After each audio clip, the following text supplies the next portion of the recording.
이 시간 함께 나누실 하나님의 말씀은 출애굽기 27장 9절에서부터 19절까지 말씀입니다. 구약 성경 123페이지에 있는 출애굽기 27장 9절에서부터 19절까지 말씀을 다 함께 봉독하시겠습니다.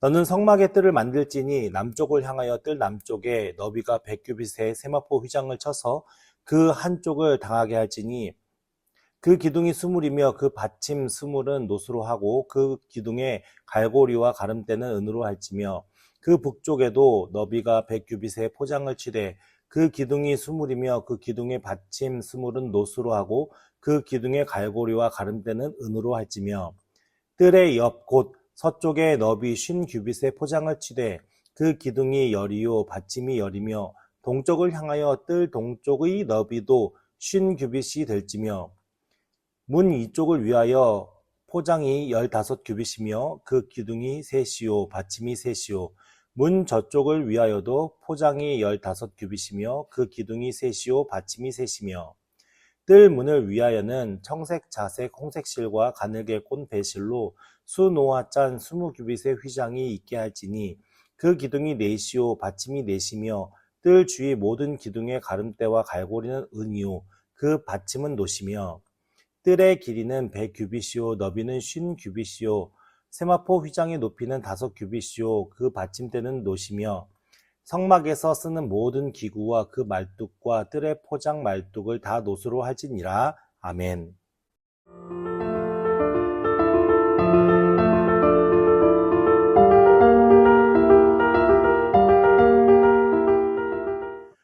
이제 오늘 말씀은 무엇을 만들려고 하였습니까?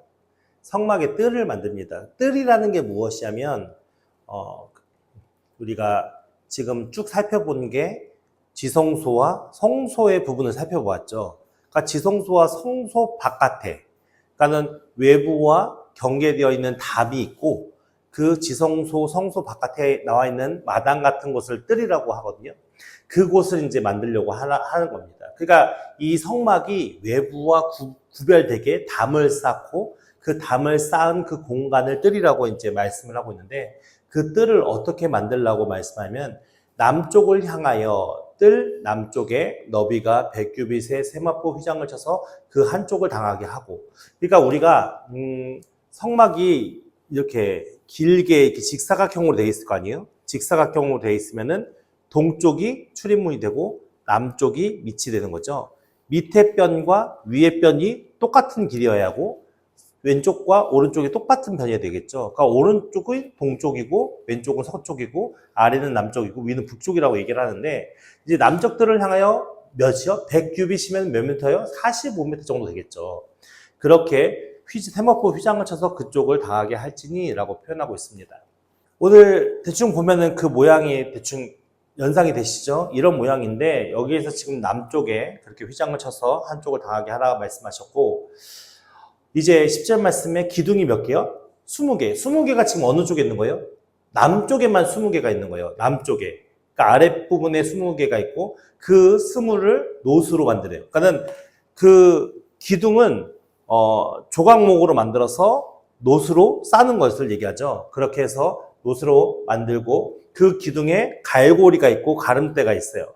그러니까 가름대는 약간 그런 거죠. 그러니까 이따가 이미지를 보여드릴 텐데 기둥이 이렇게 세워져 있으면 이 기둥을 그냥 바닥에만 고정놓고 고정시킬 수가 없잖아요. 옆에 있는 기둥과 연결해야 되잖아요. 그 연결하는 것을 가름대라고 하시면 되고, 가름대라고 보시면 되고, 갈고리는 갈고리가 양쪽으로 있어야 땅에 이렇게 지지해 있을 거 아니에요. 그 기둥이. 그런 걸 생각하시면 됩니다. 근데 그것을 뭘로 만들어요? 은으로 한다고요. 그러니까 이게 우리가 계속 성전의 기물들이나 성전의 어떤 그 부분을 설명할 때의 그 재료들이 반복적으로 나오는 게 조각목, 금, 은, 놋 이런 게 반복적으로 나온다는 걸 아시겠죠. 그래서 놋을 생각하면 무엇을 생각한다고요? 놋을 생각하면 뭘 생각하라고 했죠? 놋뱀을 생각하라고 했죠. 그러니까 하나님께서 심판의 과정 속에 구원하시는 그런 은혜에 대한 것을 생각하시면 되고 은은 뭘 생각한다고요? 은은 속전의 의미라고 했잖아요. 속전의 의미. 그래서 요셉이 은 몇 냥에 팔려가요? 20냥에 팔려가고 예수님께서는 30냥에 팔려가잖아요. 그리고 이스라엘 성전의 성전세로 성전세로 이스라엘 사람들은 2분의 1의 은 반냥을 매 해마다 내게끔 되어 있거든요. 그래서 이스라엘 사람들에게는 이 은은 속전의 의미를 담고 있다고 얘기했습니다. 그런 걸로 이제 기물을 만드는데 그 북쪽에 11절 말씀에는 이제 남쪽에 그렇게 되어 있으면 그 북쪽에도 똑같은 길이와 똑같은 것으로 되어 있겠죠. 그래서 그 북쪽에는 너비가 100규빗의 포장을 칠해 그 기둥은 스물이며 그 기둥의 받침 스물은 노수로 하고 그 기둥은 갈고리와 가름대는 은으로 할지며 그리고 뜰 옆 서쪽에는 너비는 그러니까 반이죠. 100규빗, 쉰 규빗의 포장을 칠해 그 기둥이 열이요. 받침이 열이요. 동쪽에는 뭐가 있어요? 동쪽에는 문이 있죠. 그러니까 우리가 잘 생각해야 되는 게 성소를 들어가는 문도 어디에 있어요? 동쪽으로 있어요. 지성소를 들어가는 문도 어디에 있어요? 동쪽으로 있고 그리고 이 성막으로 들어오는 문도 어디 쪽에 있어요? 동쪽에 있어요. 항상 문은 동쪽에 있어요. 근데 이 동쪽에 있는 이유가 무엇이냐면 오늘 이 다음에 말씀드리겠습니다. 동쪽으로 들어오는데 동쪽에 쉰 규빗이 있는데 서쪽과 동쪽의 차이가 있어요. 서쪽과 동쪽의 차이가 뭐죠? 문이 있잖아요. 문이 있기 때문에 그 문을 기준으로 위쪽에 3개, 아래쪽에 3개의 기둥을 세워서 그것으로 하여금 이제 옆에 연벽을 하고 가운데 4개, 그러니까 10개의 기둥이 세워지는데 양쪽 모서리에 3개가 들어가니까 가운데 4개 남겠죠. 그 4개의 이제 천을 만들어서 그것을 쌓아서 그것이 주 출입문이 되는 거예요. 그래서 우리가 출입문은 대부분 동쪽으로 나오는데 이것이 왜 동쪽으로 나와 있냐? 그것에 대한 기원을 어디에서 볼 수 있냐면은 창세기에 볼 수 있어요. 창세기에 보면은 최초의 아담과 하와가 있었죠. 아담과 하와가 하나님 앞에 범죄함으로 말미암아 그가 심판을 받게 되어져요. 근데 그 심판을 받고 되어졌을 때 마지막이 무엇이죠? 어떤 과정의 일을 겪게 되죠? 쫓겨나게 되잖아요. 에덴 동산에서. 보세요. 우리가 창세기 3장 20절 이거 보시고요. 22절부터 24절의 말씀을 보면은 자 함께 읽어봅시다. 시작. 여호와 하나님이 이르시되 보라 이 사람이 선악을 아는 일에 우리 중 하나같이 되었으니 잠깐만요. 선악을 아는 일에 우리 하나같이 되었다는 얘기는 아담과 하와가 무엇을 먹었어요? 선악과를 먹게 되었죠. 선악과를 먹으면서 선악을 아는 일에 하나님과 같이 되었대요. 그러면서 계속 이어서 우리가 읽어보면 그가 그의 손을 들어 생명나무의 열매도 따먹고 영생할까 하노라 하시고 여호와 하나님이 에덴 동산에서 그들을 내보내어 그의 근원이 된 땅을 갈게 하시니 그러니까 에덴 동산에서 쫓겨난 걸 얘기를 하는 거죠. 쫓겨나게 하시는데 어느 방향으로 쫓겨났는지 알 수 있어요? 없어요? 모르죠. 어디로 쫓겨났는지는 알 수 없어요. 근데 24절 말씀에 보면은 이같이 하나님이 그 사람을 쫓아내시고 에덴 동산 동쪽을 그룹들과 두루도는 불칼을 두어 생명나무의 길을 지키게 하시니 그러니까 결국 이 말씀을 통해서 무엇을 알 수 있어요? 아담과 하와가 어느 쪽 방향으로 쫓겨난 거예요? 동쪽으로. 그러니까 아담과 하와가 쫓겨난 방향은 동쪽이기 때문에 그 아담과 하와가 결국 하나님을 만나기 위해서는 어느 쪽으로 전진해 가야 되는 거예요? 서쪽으로 가야 되는 거예요. 이해가 되십니까? 그러니까는 성막과 성전 그 문은 다 어느 방향으로 뚫려 있어요? 동쪽에 뚫려 있고 동쪽으로부터 들어올 수 있게끔 되어 있는 거예요. 그러니까 원래는 서쪽에 있었는데 서쪽에 있었던 아담과 하와가 범죄함을 통해서 동쪽으로 쫓겨났으니까 그 동쪽에 있는 죄인의 무리들은 결국 하나님 앞에 돌아오려면 어떤 방향으로? 서쪽 방향으로 들어오야 하기 때문에 그렇게 뚫려 있는 겁니다. 그래서 여러분들이 이 광경의 모습을 잘 기억하셨으면 좋겠고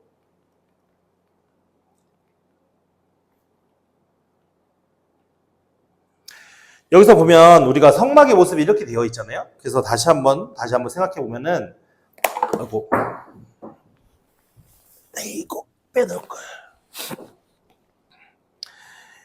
이게 지금 성막 뜰이잖아요. 뜰이 이 부분을 얘기하는 것이고 결국 우리가 본 것은 울타리를 얘기하는 거예요. 지금 오늘 말씀을 통해서 본 백폭으로 하고 20기둥을 세우고 갈고리는 은으로 하고 받침대도 은으로 해라 이 모든 얘기는 이 울타리를 얘기하는 거예요. 이 울타리가 갖는 것은 무엇이냐면 결국 성막과 세상과 구별시키는 곳이죠. 그러니까 이 울타리가 없으면은 구별되지 않잖아요. 세상과 성막이 구별되지 않잖아요. 그래서 이 울타리를 이렇게 만드는 것이고요. 울타리에 기둥이 남쪽에 몇 개요? 20개. 북쪽에 몇 개요? 20개. 서쪽에 몇 개요? 10개.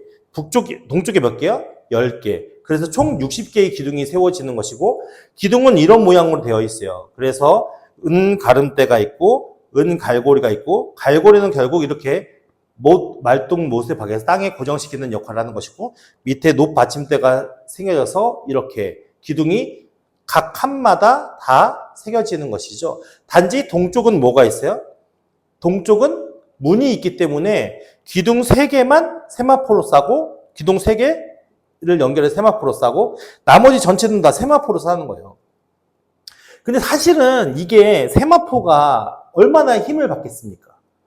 그러니까 외적으로 이곳을 침입하려고 마음먹으면 얼마든지 찍고 들어올 수 있는 그런 거잖아요. 그렇게 강한 칸막이는 아니잖아요, 이곳이. 그럼에도 불구하고 이곳에 누가 계셔요?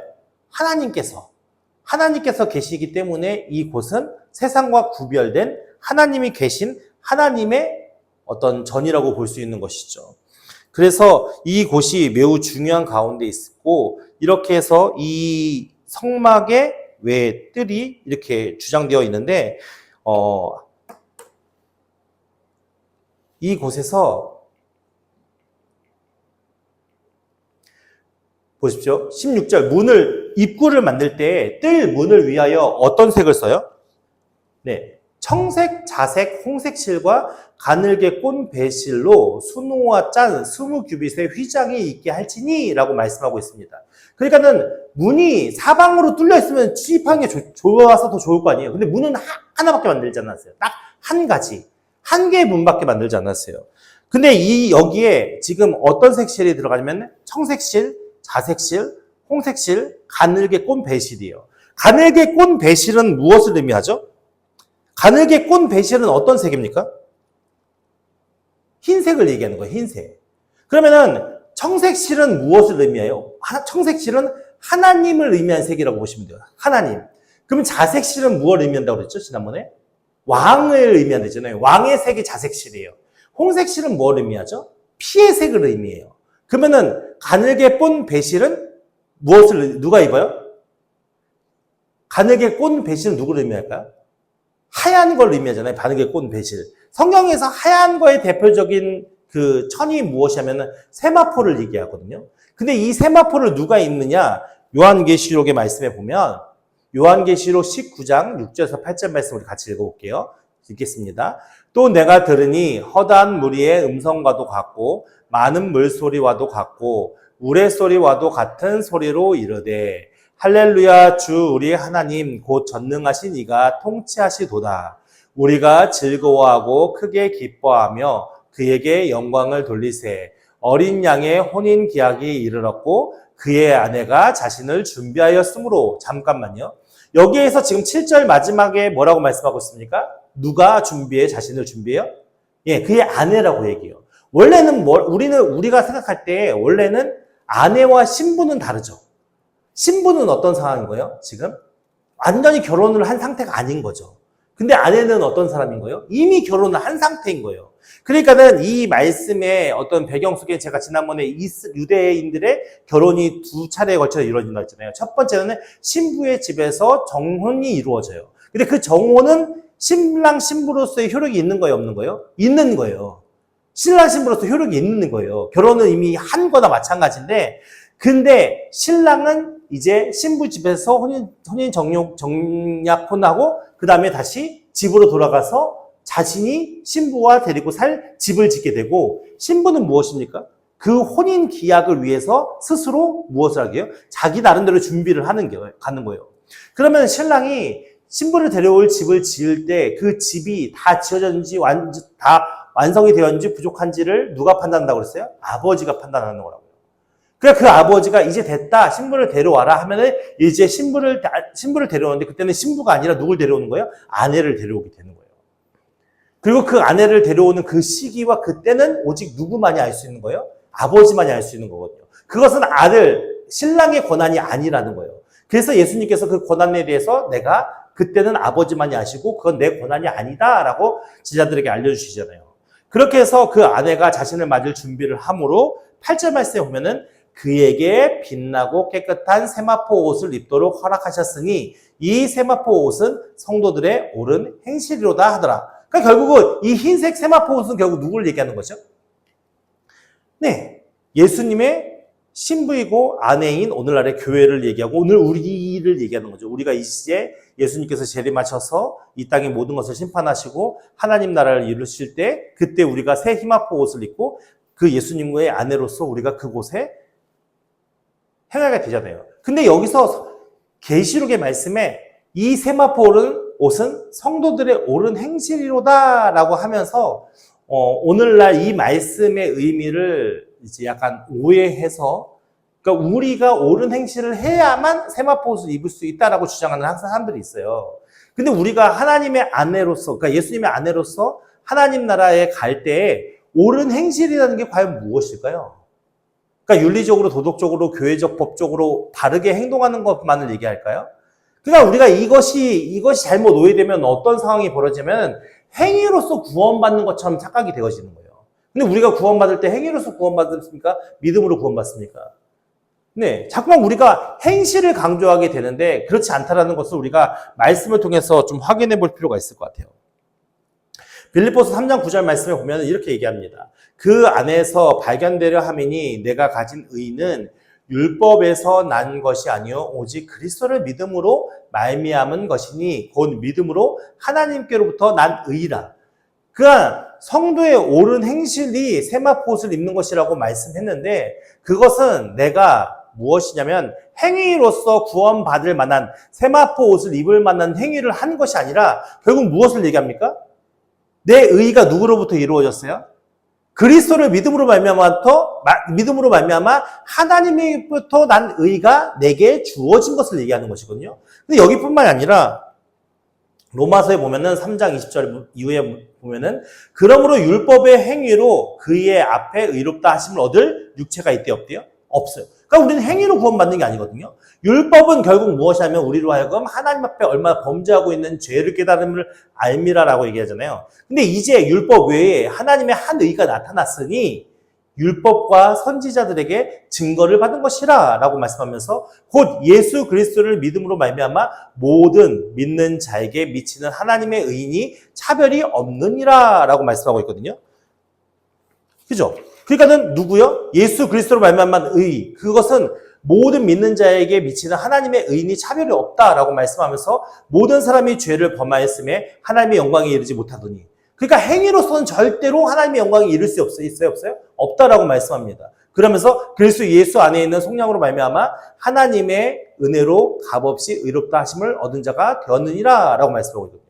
그러니까 결국 우리가 옳은 행실, 결국 그 옳은 행실은 무엇이냐면 내가 행위적으로 무엇인가를 납득시키고 무엇인가를 용납시키고 무엇인가를 해명하기 위한 행위가 아니라 내가 예수를 믿는 그 행위, 그 하나님의 의의를 우리가 받아들이는 그 행위가 옳은 행위라는 거예요.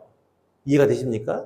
그러니까는 성도인 우리가 세마포 옷을 입을 수 있는 것은 무엇이냐면 그 옳은 행위를 해야 하는 것인데 그 딱 하나밖에 없어요. 그러면서 그 옳은 행위는 결국 무엇이야? 하나님의 우리에게 차별 없이 주신 하나님의 의, 그 예수 그리스도로 말미암아 믿음 안에 서는 그 의, 그것을 우리가 받아들이는 것이 옳은 행실이라고 말씀하고 있는 겁니다.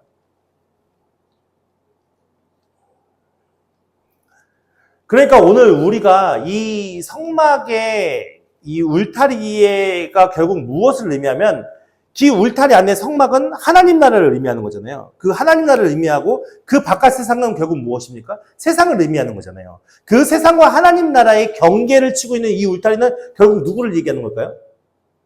예, 우리가 세상과 하나님 나라의 경계선은 결국 누구를 얘기하는 겁니까? 예수님을 얘기하는 거죠. 그 예수님을 믿으면 하나님 나라 안으로 들어오는 것이고 그 예수님을 믿지 않으면 결국 어떻게 합니까? 우리는 세상에서 죄의 형벌을 받을 수밖에 없는 존재가 우리거든요. 그러니까 이 요한복음 10장에 보면 예수님께서 양무리의 비유를 말씀하셨는데 예수님께서 뭐라고 말씀하시면은 문을 통하여 양의 우리로 들어가지 아니하고 문을 통해서 양 우리로 들어가지 아니하고 다른 데로 넘어가는 자는 절도며 강도요. 문으로 들어가는 이는 양의 목자다라고 얘기를 합니다. 그러니까는 문으로 들어가는 이는 문으로 들어가지 않고 다른 데로 들어간 사람들은 어떤 사람들이라고요? 강도고 절도고 그 문으로 들어가는 것은 양의 목자다라고 얘기하면서 예수님께서 뭐라고 하면은 너희에게 말하노니 나는 양의 문이다라고 말씀하시면서 내가 문이니 누구든지 나로 말미암아 들어가면 구원을 받고 또 들어가며 나오며 꼴을 얻으리라. 도둑이 오는 것은 도둑질을 하고 죽이고 멸망시키려는 것뿐이요 내가 온 것은 양으로 생명을 얻게 하고 더 풍성히 얻게 하려는 것이다 라고 말씀하고 있거든요. 그러니까 우리가 이 문의 통로로 우리가 그 성막으로 성막의 뜰로 들어가야 되는 과정 속에 있는데 결국 이 문과 틀은 예수 그리스도를 얘기하는 것이고 다른 문은 없어요. 오직 하나의 문밖에 없어요. 그 하나의 문이 예수님의 문이라는 거죠. 그리고 그 문이 아닌 다른 곳으로 넘어가서 들어가려고 하는 자들은 다 도둑이요 강도다라고 말씀하고 있는 겁니다. 그러니까 오늘 우리가 이 성막의 뜰을 통해서 이 기둥들과 이 모든 세마포와 일들을 통해서 우리가 깨달아 알아야 할 것은 우리가 하나님 나라에 들어가기 위한 유일한 방법은 무엇이라고요? 네, 예수님밖에 없다는 것이죠. 근데 하나님께서 이스라엘 백성들에게 뭐라고 말씀한 줄 아십니까? 레위기 말씀을 보면 19장 1절 2절 말씀 우리 같이 읽어볼까요? 시작. 여호와께서 모세에게 말씀하여 이르시되 너는 이스라엘 자손의 온 회중에게 말하여 이르라. 너희는 거룩하나 이는 나 여호와가 너희 하나님이 거룩함이니라. 이스라엘 백성들에게 무엇을 요구하셨어요? 거룩하라 라고 얘기했어요. 거룩해라. 그러면 우리는 어떤 사람이 되어야 돼요? 거룩한 사람이 되어야죠. 여러분들 거룩하십니까? 안 거룩해요? 안 거룩하면 구원받지 못하는데. 이게요, 표현상으로 보면 우리가 거룩하게 되어지기 위해 애쓰고 힘쓰라 하는 것처럼 보이는데 실질적으로 이 너희는 거룩하라 라는 이 말은 너희들은 거룩하게 되기 위해서 노력해라 라는 이 말씀이 아닌 거예요. 존재론적으로 거룩하다라는 걸 얘기하는 거예요. 우리는 거룩하다라는 걸 얘기하는 거예요. 이 거룩이라는 의미를 우리가 조금 오해하고 잘못 이해하는 경우가 많은데 우리의 거룩은 하나님 보시기에 합당한 어떤 모습과 행위들을 했을 때 거룩하다고 생각하는데 이 거룩이란 말의 의미는 뭐냐면 구별되었다는 거예요. 결국 우리가 구별된 자예요. 무엇으로요? 세상과 하나님의 것으로 구별된 자라고요. 그러니까 우리는 이미 어떤 존재라는 거예요. 하나님께서 거룩한 존재다라고 말씀하시는 거예요. 거룩한 존재다. 우리에게 하나님께서 뭐라고 하면 내가 너를 지명하여 불러서 이미 너는 거룩한 자가 됐어 라고 얘기하시는 거예요. 그러면 이스라엘 백성들에게 너희는 거룩하라 라는 말의 의미는 무엇일까요? 하나님께서 내가 너를 택해서 너를 나의 백성으로 삼았으니까 우리가 생각해 보세요. 우리가 한 대한민국에 살 때는 대한민국의 법을 따라 살아야 돼요. 우리가 예를 들어서 남자는 어디를 가게 되죠? 군대를 가게 되죠. 군대에 가서 군대 소속하게 되면 군대에 있는 법을 따르며 살아야 되는 거예요. 그러니까 오늘 우리가 하나님 나라 백성이 되었다는 것은 결국 무엇이냐면 하나님 나라의 그 법칙과 뜻에 따라 살아가는 게 하나님 나라의 그 삶의 의미일 거예요. 그러니까는 이스라엘 백성들에게 율법을 주시면서 너희는 거룩하라 라고 말씀하신 이 말씀은 결국 무엇을 얘기합니까? 너희들은 이제 세상 사는 것 같지 않다. 너희는 이미 내 자녀들이고 나의 백성들이니까 나의 백성다운 삶을 살아야 한다. 그 나의 백성다운 삶을 살기 위해서 무엇을 지키며 살아야 돼요? 율법을 지키며 살면 된다라고 가르쳐주신 거예요. 근데 이스라엘 백성들은 진짜 하나님 나라 백성답게 그렇게 그들의 의식과 그들의 생활 속에서 그런 자긍심을 갖고 그런 믿음의 삶을 갖고 그들이 그 율법을 지키며 살았습니까? 아니잖아요. 그렇기 때문에 예수님께서 오실 수밖에 없었고. 그러니까 오늘 우리에게도 마찬가지거든요. 예수님이 우리에게 오셔서 믿음을 주셨어요. 그 믿음을 주셔서 똑같이 얘기하시는 거예요. 하나님께서 내가 거룩하니까 너희도 거룩해라 라고 말씀하고 거거든요. 그러니까 결국 하나님은 하나님이시기 때문에 우리가 그 하나님 나라의 백성이 되었다는 의미는 결국 무엇을 얘기하냐? 우리도 하나님 나라의 뜻과 하나님 나라의 법대로 사는 삶이 되어야 한다는 걸 얘기하는 거예요. 세상의 가치를 똑같이 논하며 사는 것이 중요한 것이 아니라 그것이 우리의 신분이 아니라 우리는 이미 어떤 사람이라고요? 거룩한 백성이라고요. 이해가 되십니까? 우리는 이미 거룩해졌다고요. 예수님께서 우리들의 모든 죄값을 이미 다 지불하시고 그 모든 것에 대해서 다 해결하셨기 때문에 우리는 이미 거룩한 자가 되었어요. 그렇다면 이제는 우리가 하나님 나라 백성으로서의 자긍심을 가지고 내가 하나님 나라 백성다운 삶을 규칙과 어떤 하나님의 말씀에 순종하는 삶을 살려고 우리의 삶이 세워져야 될 거 아닙니까? 그런 삶을 살아가는 게 우리에게 중요한 건데 오늘 우리의 삶은 어떻습니까? 하나님의 말씀과 그 하나님 나라의 뜻과 그 하나님의 은혜가 우리에게 중요한 가치로 살아가고 있습니까? 아니면 세상 속에서 우리가 맞닥뜨리는 여러 가지 많은 현실적인 문제들을 우리가 집중하며 살아가고 있습니까? 결국 우리는 그렇지 못하게 살고 있거든요. 결국 우리의 울타리, 이 울타리 대신 예수 그리스도 안에서, 우리가 그 안에서 하나님과의 교제와 경험과 그 하나님의 뜻과 선하심에 따라서 우리가 살아가지 못한다면 결국 우리의 믿음은 세상에 여러 가지 많은 풍조에 휩쓸릴 수밖에 없고 넘어지고 쓰러질 수밖에 없는 연약한 존재로 서 있을 수밖에 없을 것입니다. 오늘 우리를 위해서 그 인간의 어떤 이성적인 논리와 사상으로 생각할 수 없는, 이해할 수 없는 그 하나님의 사랑과 그 계획 안에 무수히 우리에게 주어진 그 놀라운 사랑과 그 계획과 뜻이 우리를 정말 생명과 구원으로 인도하기 위한 놀라운 은혜의 역사로 주어졌음에도 불구하고 우리는 그것조차 믿지 못해서 세상과 하나님을 속에서 이렇게 휘청거리는 우리의 연약한 믿음이 아니라 이제는 우리의 신분과 우리의 위치가 하나님 앞에 거룩한 주의 백성이 되었으니 그 부르심에 합당한 믿음 안에서 하나님께 예배하고 하나님을 섬기며 아름답게 주의 백성들의 모습으로서 우리가 승리하는 믿음의 삶을 살기를 예수 이름으로 축원합니다.